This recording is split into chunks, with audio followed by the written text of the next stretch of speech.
Bonjour, je m'appelle Rosie Woodland et je vais vous apprendre aujourd'hui à réaliser votre chaînette de base au crochet qui est indispensable avant de commencer n'importe quel ouvrage. Alors, commençons avec notre fil. Formez un arc pour créer un nœud coulant. Vous avez besoin d'environ 20 cm de fil libre et le reste de votre fil reste attaché à votre pelote.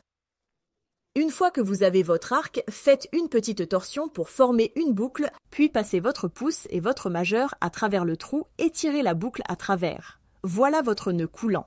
Le nœud coulant est pratique car il est ajustable. En faisant votre nœud coulant, souvenez-vous bien de tirer le fil qui provient de la pelote à travers le trou et non pas l'extrémité du fil. Si vous tirez l'extrémité du fil, le point ne pourra pas s'ajuster. C'est un détail important à retenir. Retournons à notre nœud coulant.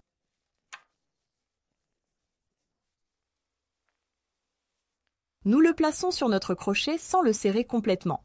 Il doit être légèrement lâche pour être facile à travailler. Tendez votre fil autour de votre main. Moi, je fais passer le fil sur mon index gauche, puis par-dessus les 3 autres doigts.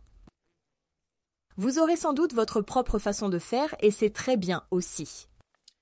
Prenez votre crochet et placez-le sous le fil de la pelote, de façon à ce que le fil passe dans le sens contraire des aiguilles d'une montre sur le crochet, puis tirez une boucle à travers la première boucle.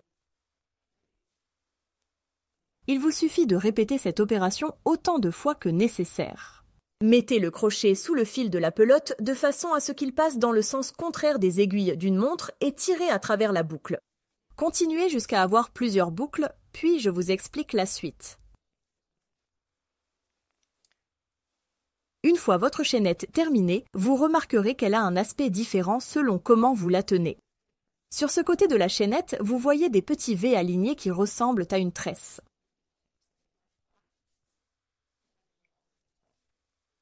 Retournez maintenant la chaînette et vous verrez une rangée de petites bosses de l'autre côté. La méthode traditionnelle consiste à piquer le crochet sous ces deux petits V. Mais vous vous rendrez compte que c'est assez difficile. Nous risquons facilement de diviser le fil et comme vous le voyez, j'ai moi-même du mal à le faire.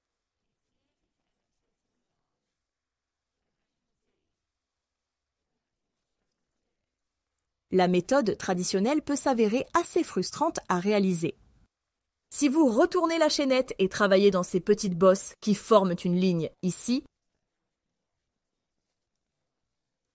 vous verrez que c'est beaucoup plus facile parce qu'au lieu de passer votre crochet à travers 2 longueurs de fil, vous n'en traversez qu'une.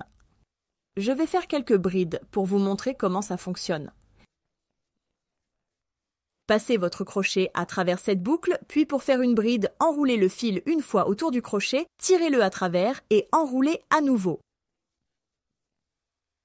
Je vous montre encore une fois. Passez sous cette petite bosse, puis pour faire une bride, tirez le fil à travers une fois et passez-le à travers les 2 boucles. Comme vous voyez, c'est une façon beaucoup plus simple de commencer votre crochet, quel que soit l'ouvrage que vous réalisez. C'est moins frustrant et plus rapide aussi.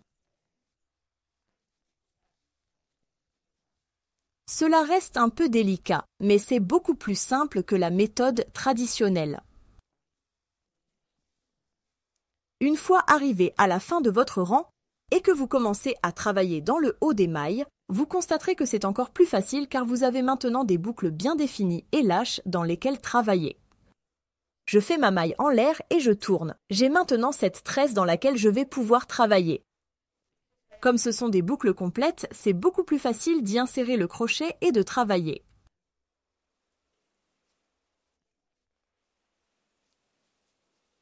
Voici donc comment réaliser votre chaînette de base au crochet.